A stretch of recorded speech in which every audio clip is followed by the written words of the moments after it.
Listen. Welcome to Real Deal, Real Deal, Real Deal, Real Deal, Real Deal. Joining me today are the happy pair. Welcome to Real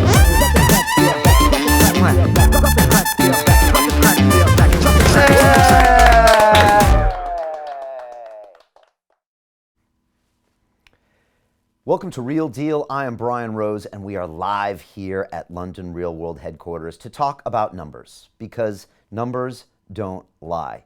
But unfortunately, oftentimes, politicians ignore the numbers, they ignore the science, they lock us down, and they ruin our economy in the process. Today in London, we've gone on Tier 2 lockdown, which means that you cannot any longer meet anyone outside your household, which means that the hospitality industry has been de facto closed, which means 120 billion pounds in revenue, 4.5 million jobs throughout the UK, if this continues countrywide, will be lost. This is major, and this is a problem. And today I want to talk about the numbers, because when you drill into the numbers that are thrown at us every single day, you're going to find a different story.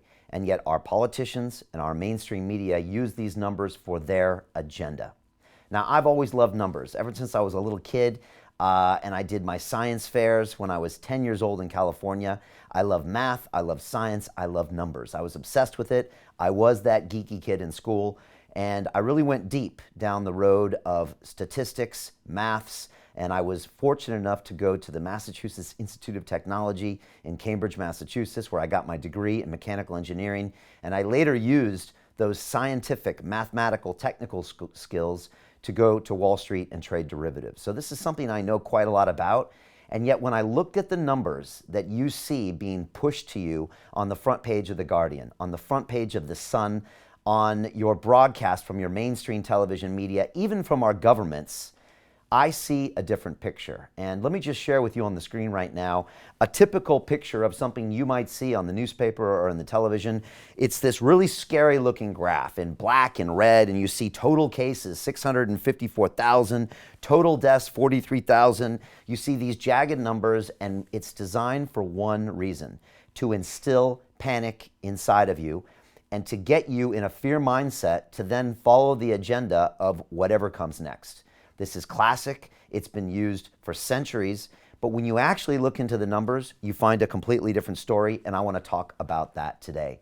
Let me go on a little bit more about the Tier 2 lockdown, because this is a map of what the country looks like right now when it comes to cases per 100,000. And our good friends up in the north right now are experiencing some very high rates of infection, or according to the media, high rates of infection. And again, I want to drill into those numbers and find out what they really mean. But in places like Liverpool and in Manchester, we're seeing high numbers of cases per 100,000, and we're seeing a lot of action being taken. And I just want to give a shout out to our good friends, Nick Whitcomb, who runs a gym in Liverpool, who has literally had armed police officers show up and fine them with thousands of pounds of fines. And Nick is trying to run his business. He's trying to keep his gym open to provide people mental health and physical health, and yet he's being shut down by the police because of the manipulation of these numbers. So I just, again, want to send out our support to Nick. He's kept his gym open, and I train every single day because I know it's part of my mental health and my physical health. They're directly linked. We've got to keep our gyms open. Ireland has kept their gyms open during lockdown, and we want to send our support out to Nick up the north and to a lot of the mayors up north that are fighting back against these government co-opted agendas when it comes to those numbers. And that's the mayor of Liverpool, the mayor of Manchester, the mayor of Sheffield, and many others. And today I really want to drill into these numbers and tell you what I think. But before that, I want to get your thoughts. We are live now on 4 different social media platforms, the ones that haven't banned us yet for speaking the truth. And I want to get your ideas right now. If you could please tell me, what is your single biggest challenge and frustration with the lockdown right now? That's what I want to know. Next thing I want to know is, do you think the lockdowns are justified? And finally, I want to know from you, do you think we need better leadership in this country and in your city? And again, if you're not in Britain, this applies to you even more so.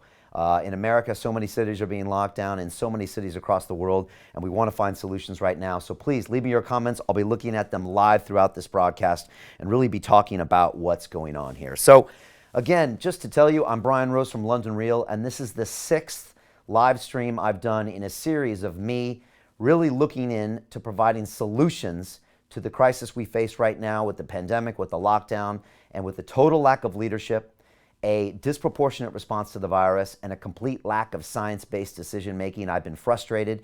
And the reason I'm frustrated is because I love London. I've lived in this city for over 20 years. I have my British citizenship, which I'm proud to have earned in 2007. And this city has given me so much. I worked for 11 years as a banker in the City of London. And then for 9 years, almost exactly to this month, 9 years ago, I started London Real. And I started broadcasting long-form conversations for free to the world to hopefully transform the world and give people information to empower them to live better lives, create better businesses, have better physical health, mental health, have better families and better communities. And so I'm really passionate about trying to get the correct information out there and empowering people to live the best lives possible. And that's why I'm speaking out about these things. And I've been talking very vocally about this for the past 4 to 5 weeks. And soon it became evident to me that no one was listening, and that these career politicians with these vested interests were going to continue to take these numbers, manipulate them, and push their agenda to you. And finally, it became obvious to me that I needed to do something about it. And so on Tuesday of this week, I announced that I will be running for mayor of London. And in May of 2021, I expect to move into City Hall and to finally change this agenda. I want to get London back to work. I want to put our health first. And I want to put science first when it comes to making the decisions that we do about the very bedrock of this country, which is our economy, which affects our livelihoods, which affects our mental health, and affects our physical health. And so these are policies I'm going to put into place, and together we can create change. And again, I want to be clear, I can't do this without you. It's going to take all of us working together to create these change. And I'm going to need your support. And this is a way that we can show the world, and we can show the politicians here that real change is needed, and we are going to show the world. We're going to shock the world with the way that we're going to be able to get science-based decisions back. We're going to get the economy back on track. We're going to get people back to work safely. We're going to protect the vulnerable, but we're not going to have a lot of the nonsense that we see happening out there today, and I really want to tell you exactly how we're going to do it. So let me jump into that. Again, if you're coming late, type into the chat right now, wherever you're watching this, what is the single biggest challenge you're currently facing when it comes to the lockdown? Are you frustrated? Why? Do you think we need the severity of the lockdown right now? 9 million citizens in London are now on Tier 2 lockdown, which means they can no longer go out and meet friends at pubs, bars, restaurants. They can no longer meet friends in their own house. They can no longer go to birthday parties. This is severely going to cramp the economy, the livelihood, and the mental health of this city. And we're seeing even higher lockdown tiers with our friends in the north. And it's very, very worrying, and I'm not satisfied with the decisions that they've made. So leave your comments. And I want to talk about some of the things that we're seeing regularly. And I want to put this on the screen right now. And this is a graph that you see almost every single day.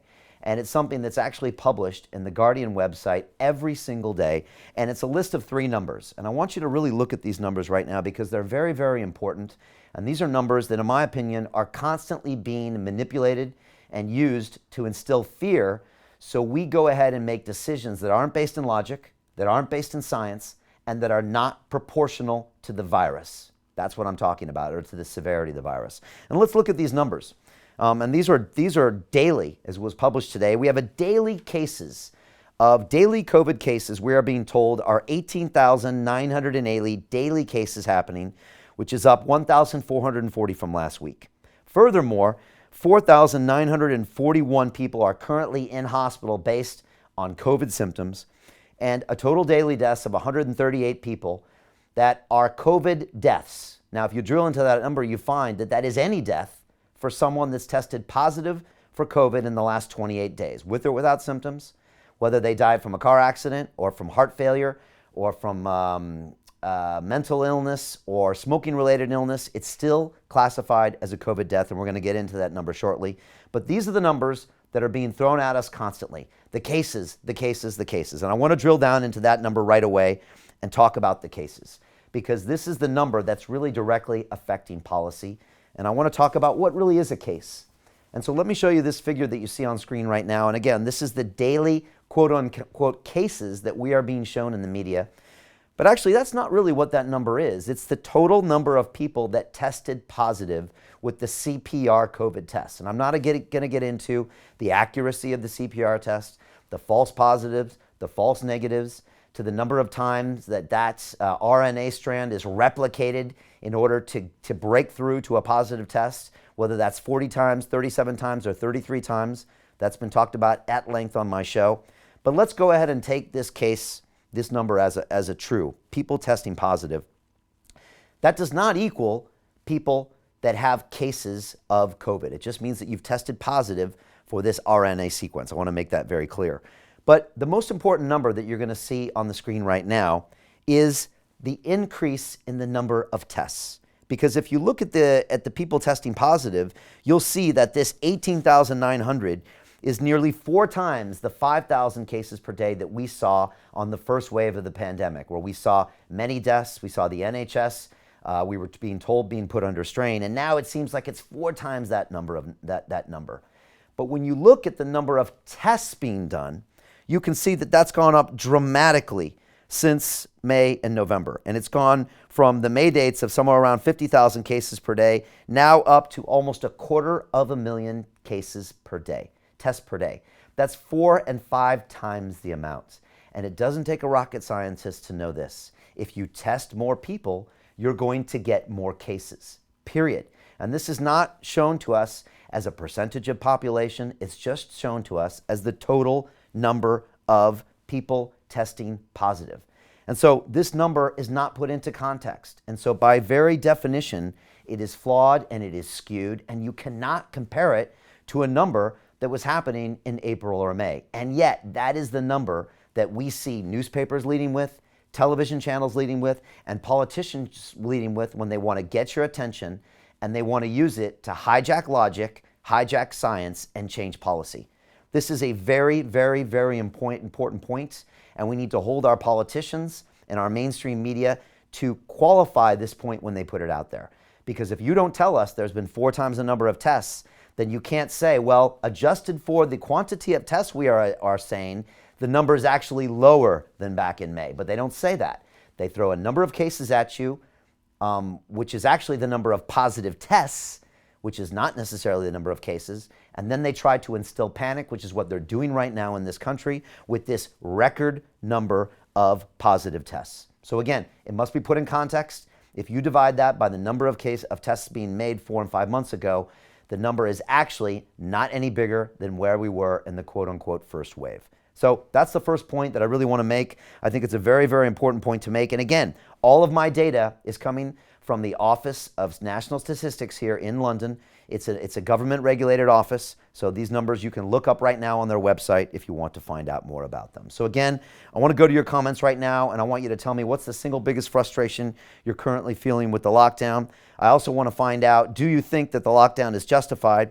And I also want to know, do you think we need better leadership? And so I appreciate the comments coming through here.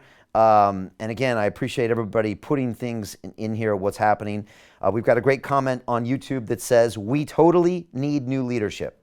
Our country is being run into the ground. I appreciate that. Right now, there's some great comments coming on here, and I appreciate what's happening right now. We've got Giota on YouTube that says, Brian, I'm scared. I don't want any lockdowns. It affects my mental health. What is this? This is not humane.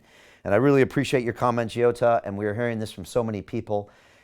You know, it's one thing to talk about the economy, and I want to talk about that. But the economy affects our mental health, and the economy also affects our physical health. But these are lagging indicators. It will take us months and even years to feel the effects, and our politicians aren't talking about this, and we're not really being aware of this.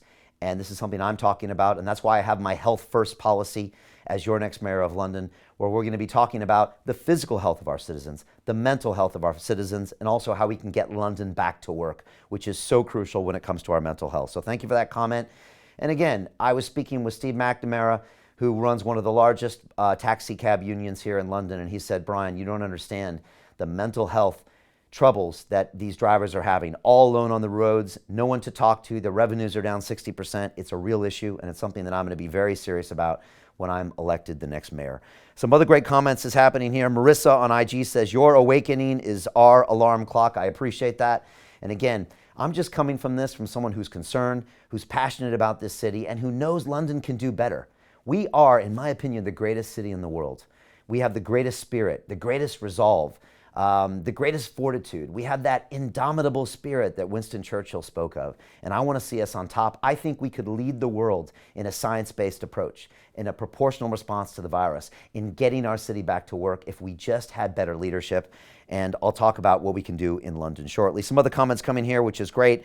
Emma Govender on Instagram says, yes, we need better leadership. Be the new Mayor Brian. I appreciate you, Emma, very much. And look, I just want to be someone who is there to listen to you, and I want to serve. That's it. My job as Mayor of London is to serve the 9 million people, not to serve my own agenda and not to serve my own career. And that's what I'm seeing happening in these politicians, and it really frustrates me. And we've got Randall Cromer here on YouTube that says, God bless, and I hope you win. No lockdown. I need a job and not a government handout, and I really appreciate that as well. I am not about handouts, because handouts actually disempower people, because all they want is another handout. I want to get London back to work and provide people out there the entrepreneurial opportunities to get out there and create businesses and create ideas. And that's why I want to drill into these numbers, because they are not what you think they are. And I want to propose that we should not be on lockdown here in London. We should not be using fear. We should be encouraging people to come back to this city, to go into the offices. We would need tourists to come back into this city, first from the United Kingdom and later from overseas. We need to get our theaters back, our hospitality sectors back and running, and our companies innovating again so we can lead the world. Now, I want to make our second point, and I want to go back to the same graph that you see every single day pushed in front of your face and brandied about on all of our different social media platforms. And again, this is the cases, the hospitalization rates, and of course the unfortunate deaths that we're seeing happening here that are attributed to COVID. But I want to drill into these numbers again. So again, let's look at the top line numbers. We see 18,980 cases, which is not that actually is positive tests. And that's based on a 5x increase in tests from April. So let's keep that in mind. Next, we are seeing that number, which is 4,941 people in hospitals. Now that seems like a lot of people, especially when it's up 1,500 people on last week and up 2,000 on the previous week. But let's actually drill into that number, because that's something that's just not being done. And when we go into the Office of National Statistics and we actually look at that number, let's look into it and look at what it really is. And let's look at that healthcare number, and there's a great graph on the screen right now.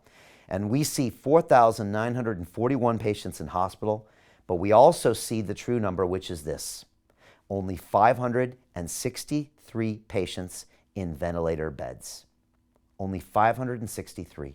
So that's just over 10% of those people in hospital are in serious enough condition to put them in a ventilator bed. And if you look at the graph down at the bottom, you'll see that is much, much, much lower than back in April, where you saw those numbers peaking at 4,000 people in these ventilator beds. And so again, the government is pushing a number of nearly 20,000 people with cases, 4 times that as big as the first wave. But when you drill down into that number of people actually in serious condition in ventilator beds, it's significantly smaller than the first wave. Significantly smaller. This is why you need to be informed as a consumer of the media, as someone who can vote in this country and in the city you're in around the world. You need to understand the real numbers, and you need to hold your politicians and your mainstream media outlets to justify their policies and opinions based on these numbers. So again, I want to repeat that. When you see a number like 5,000 people are currently in hospital due to COVID, again, which just means COVID symptoms, might not even be a positive test, or a positive test, it doesn't mean that they are suffering or that they are in danger of losing their life, because just over 10% of those people are actually in ventilator beds. So again, it's all about drilling into these numbers and making sure that you understand them and they're not being co-opted for someone else's agenda, because that's actually what's happening here in London. And I want to talk more about why the Mayor of London has been on a crusade to get this city locked down. He's literally been begging and predicting that we are going to be locked down. He's also promised that all of the boroughs of London are going to be locked down together, because he thinks we should all go as one. All go as one into bankruptcy is what he wants. All go as one into mental health problems. All go as one into a situation where we're not going to be able to come out of this for a long time. And that's what frustrates me, because he uses those numbers to do that. But if we drill into these numbers, we can find out exactly what they mean. So I want to get your thoughts here and find out from you, what is the single biggest frustration that you're finding right now when it comes to the lockdown? I also want to know, do you think these lockdowns are justified? Do you think it's worth having all of our hospitality sector shut down, which, by the way, is responsible for 120 billion pounds of revenue in this country, 4.5 million jobs, nearly 15% of the workforce. And by the way, according to Public Health England's own data, only 3.3% of COVID transmissions is happening in the hospitality sector. And yet, your mayor of London has shut the entire thing down by crusading for, by lobbying for, by begging for a Tier 2 lockdown, and he wants to take it to Tier 3 and make it even worse. And yet the science shows that these are some of the cleanest, safest places that you can be in the entire country right now. These are venues that spend their entire point of being keeping you safe, your food safe, clean and cleanliness. They've adopted all of the protocols. They've got one-way systems. They've got contactless payments. They've got staff wearing masks, and yet we've shut them down, and we're going to decimate our economy on the back of that and the back of lack of science and lack of numbers. So again, I want to go to your feedback and get some of your comments right now. Whatever platform you're watching this, Twitter, Instagram, Facebook, YouTube, please tell me right now and give me your feedback and tell me, what is your single biggest frustration when it comes to the lockdown? Do you think it's justified? And do you think we need better leadership? And look, I really appreciate the comments here. There's some great things going on here. I've got a great comment from YouTube that says, quote, "All lies, nothing to do with health whatsoever. When had they ever cared about our health? They would have banned smoking years ago if they cared." What a great comment from Cider Guy on YouTube. And he's got a great point there. You know, with smoking-related illnesses, we are seeing sometimes 10 times the number of deaths from smoking-related illnesses, and yet we don't see a lockdown of tobacco stores, because if the government really cared about that, then they would do that. Again, this is their agenda, co-opting our livelihoods. Some other great support coming from YouTube. Someone says, "We need Brian Rose as Mayor of London." I really appreciate that. And again, my job is to serve the citizens of London, period. It's not to bring an agenda. It's not to get me reelected. It's to listen to you and enact policies. But I believe we need to get London back to work. We need to put science first. We need to put your health first, more important than anything. Connie Doblin on YouTube says, "Brian, your passion is inspiring. I hope you win in 2021. Thank you very much. We'll do this together." And Richard Wilson also said on YouTube that you've got my vote. I really appreciate that as well. I really get that. And also, Pascu Dragos on YouTube says that, quote, "My biggest challenge and frustration is the fact that we are getting censored. Even though one can only do so much in such a global situation, I truly believe we should be allowed to speak our minds." And Pascu, I really appreciate your thoughts there. If you've been watching London Real for the past 7 months, we have been in a battle with censorship against all of our social media platforms. We have been deplatformed, banned pretty much from every single platform. YouTube, Facebook, Instagram, Twitter. We've all been put on hold, temporary hold, had content banned. It's been a real struggle, all for speaking the truth. Some of our guests on our platforms actually spoke the truth and made better predictions than Imperial College estimates that ended up locking our economy down. So I appreciate your support, and I appreciate the feedback here. All right, next I want to get to my third and final point before I talk about the case study happening here in London. And that is the third component of these numbers that we see, again, brandied about every day. They're forced in front of our faces as if it's clickbait to get us to make decisions out of fear. And that's when our mainstream media wins and our politicians win, when they get you scared and they use these numbers to manipulate your emotions and get you to do things that don't make sense. They're not science-based, and they're not a proportional response to the virus. So again, if you look at the screen here now, you'll see the three numbers that The Guardian loves to show you every single day. It's on their panel, and they stick it in front of your faces, which is total cases, which we've already shown, does not reflect the fact that we are testing 4 and 5 times the amount that we did in our first wave. And also, these are positive tests. They don't mean cases. The second number you'll see, which is hospitalizations, which do not reflect the number of people in ventilator beds under serious condition. And finally, you'll see the number of deaths. And I want to drill into this number as well. And before we do that and show you this number, I want to say that every death is a tragedy, and we should try to prevent it. But I'll also say that every day in this country, there's a certain number of people that die, and it's actually quite a statistical average. They die from smoking-related illnesses, from Alzheimer's and dementia, from heart disease, from all traffic accidents, from all of these things combined. And so when people put this number in front of your face, it's important that we understand this number relative to COVID deaths and relative to also the general death rate that happens every single day. And so when you look at this number and really drill down into the number of deaths, it's 138. And I want to say two things about that number. First of all, you can say that is significantly lower than in the first wave that we saw in March and April, when that number was topping 800, 900 deaths per day. So it's significantly lower. Also, that number is any death with someone that had tested positive for COVID in 28 days. And again, I'm not trying to be dramatic here, but that is for someone that was in a car accident that tested positive for COVID. That's someone that was actually had a heart attack that was tested positive for COVID. So we need to really qualify those numbers and really understand what they are. Again, they're not what they say they are, and they're not at the all-time highs that we're seeing. So again, I want to go back to your comments and get your feedback. What is frustrating you right now with this current lockdown situation?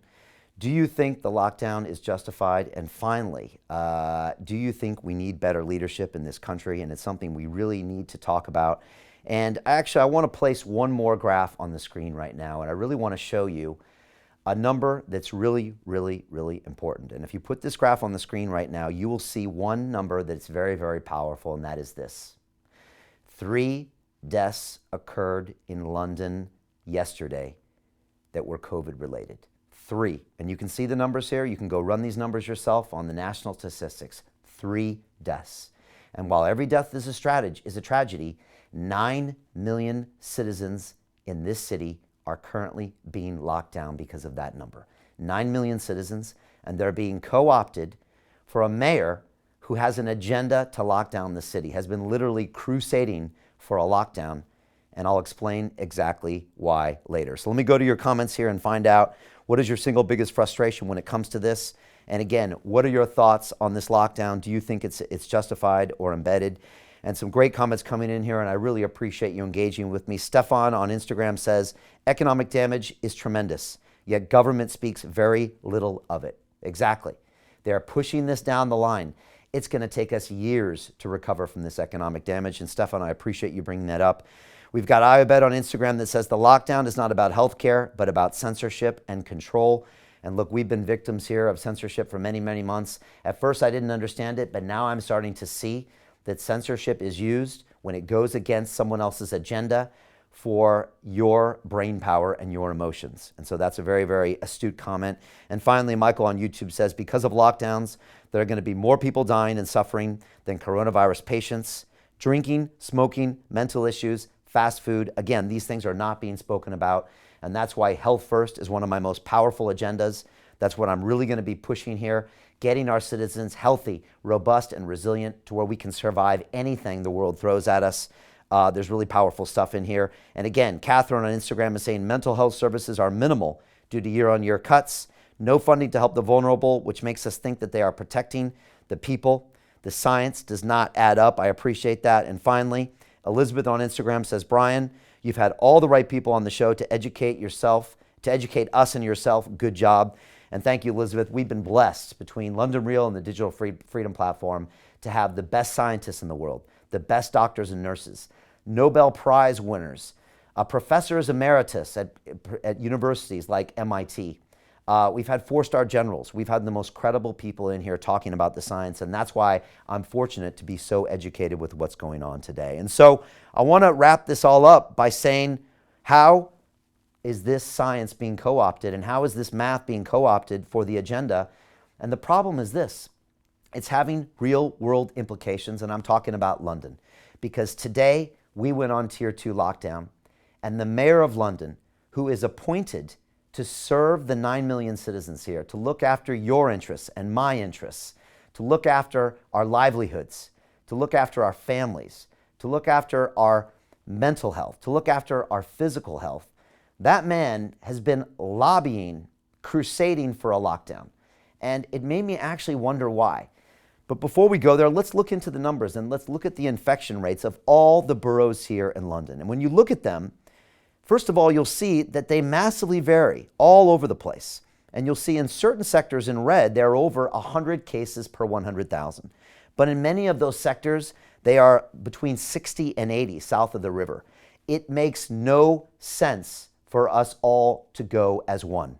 No sense. You could easily keep everyone south of the river not on lockdown and lock down the areas that needed it. But no, that would not work for the agenda of the current mayor, because the mayor wants us all to go together, and he wants us all to go into bankruptcy together. And honestly, I spent weeks trying to figure out why the mayor that's elected to a city to look out for the interests of our city, like the mayors of the mayors of Liverpool are, the mayors of Manchester are, the mayors of Sheffield right now are taking the government to court to fight lockdown measures because they are trying to protect the jobs of their citizens, to keep gyms open, to keep hospitality venues open, to keep pubs open.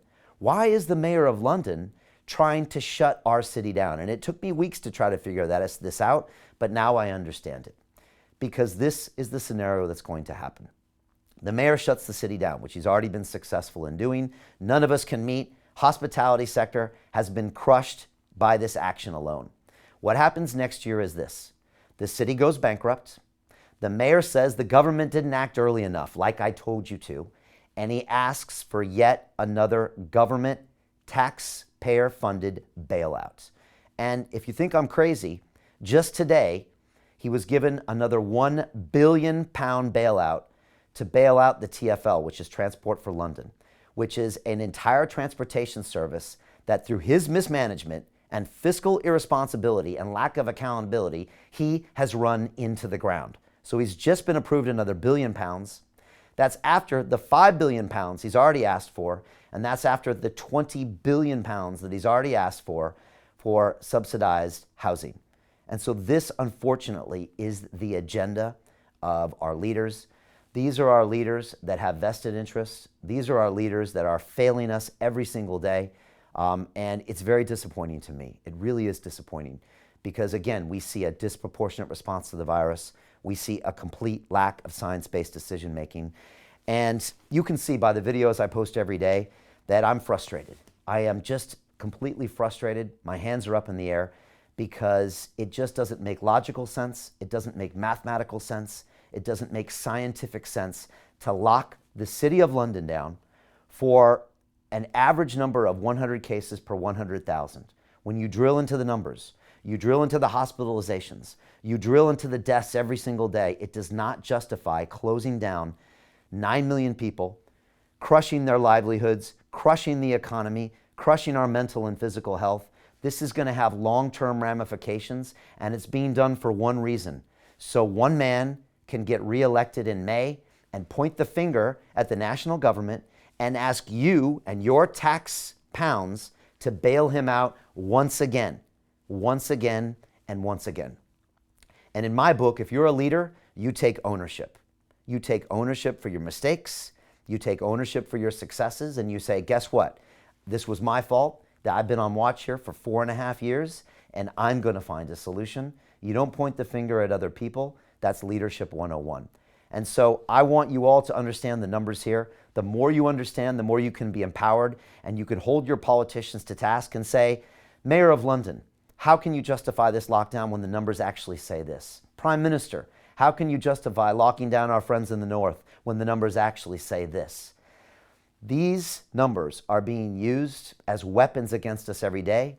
They use fear in your brain to get you to co-opt into an agenda that's going to bankrupt you, that's going to bankrupt your families and bankrupt this country. And I can no longer stand by and watch this happen, which is why I've decided to run for mayor of London. And let me just be honest with you right now and tell you, this is the last thing I ever wanted to do, was run for political office. And honestly, it's the worst thing I could ever do for London Real right now. London Real is growing exponentially. My academy needs me. I teach people from all around the world.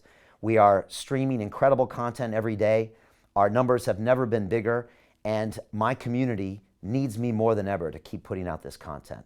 But the truth is, I cannot sit by and watch these politicians in this city run the city I love, the city that's been so good to me, into the ground. I can't sit by, and I could never live with myself if 5 years from now I look back and said, you know what, Brian, you could have made a difference. You could have put yourself out there. And so that's why I've decided to run for mayor and put myself out there. And I'm expecting a massive amount of criticism. I'm expecting the mainstream media to come after us as an independent media channel. I'm expecting them to try to pigeonhole me with all of the different guests that we've had on and say, oh, you're like that guest, you're like that guest. And they don't understand this is a media platform where we invite ideas of all kind because we believe in free speech. They're going to say, what's an American going to do as mayor of London? You know, that doesn't seem very British. And I'm going to tell them that this city was built on people from different nations, from the Celts to the Vikings, to the Normans, to all the people that came to this country and made it great. And some great leaders in this country have been American or half American, from Winston Churchill being half American to even Boris Johnson being born in America. They'll soon realize that that's a terrible argument as well. And finally, they'll say, Brian, you have no political experience. And the truth is, that's the greatest thing they could ever say, because it's politicians and their agendas and their wish to be reelected. And the problem they have is, for them, they only have so many tools. In this case, our mayor has one tool: lockdown. And when all you have is a hammer, everything looks like a nail. And that's the only tool he has to fix the problems. But I don't. I see 100 different tools that we can use as a community to fix all the problems we have in London. And I think my background as an entrepreneur is going to make London a world-class city once again. But I also want to be clear, it's not going to be easy, and I can't do it alone. It's going to take all of us working together. It's going to take you making sacrifices in your city, with your family, with your community. It's going to mean you're going to have to step up and lead and make difficult decisions and work extra hard. But I know that we can pool the spirit and the knowledge and the innovation of this incredible city and the 9 million people we have here, and we can show the world what greatness looks like. We can lead the world when it comes to how to bring our theaters back, how to bring our cinemas back, how to bring our hospitalities back, how to bring our office workers back to this city, how to bring our transport infrastructure back, how to be healthier, how to be stronger, how to be more digital, and how to promote free speech. I think we can be a world-class city when it comes to that. I know we can. And it's just about us coming together and showing these politicians and elected leaders that there is another way, and that we are no longer going to take their agendas. We are going to move forward with science-based decisions, a proportionate response to the virus, and leadership first. So I appreciate the time here today. I appreciate your thoughts. If this resonated with you, please leave a comment below. I will go through these comments. I tried to read everything out there. Please share this video with all of your platforms. I think it's really, really, really important. And again, you can show your support and go to brianformayor.london and show your support. Again, we've got 7 months left. I really need your support. And again, we are going to do this together. We are all going to run for mayor together, and it's going to be a collective. But I am confident that we can change this city. I honestly think we can change it fast. We can get London back to work within weeks and within months. We can change our spirit. We can remove the fear, and we can show the world what makes London great, what makes Britain great. And I think the world will follow from our example. So no matter what city you're in from around the world, by supporting us here in London, I believe you can enact change in your city and in your country around the world. Just say, hey, look what they're doing in London. Why don't we do what they do? They are showing us what we can do. And I am optimistic. I really am optimistic. So again, thank you for your support. Please visit our website, share this video, follow me on our social programs, share this video with your friends and family, have a discussion with them and say, you know what, just listen to some of the points. Look at the numbers, look at the science, and have a debate. And again, don't take my word for it. Listen to all points of view and make your decision. That's what we want here. That's what free speech is all about. So thank you so much. I look forward to being your next mayor of London. I'm confident in May we can start to make changes and we can take this city in a new direction and make London world class once again. I'll see you next week on Real Deal. Thank you very much. At London Real, we believe that individual transformation can change the world. Join us and start your journey today.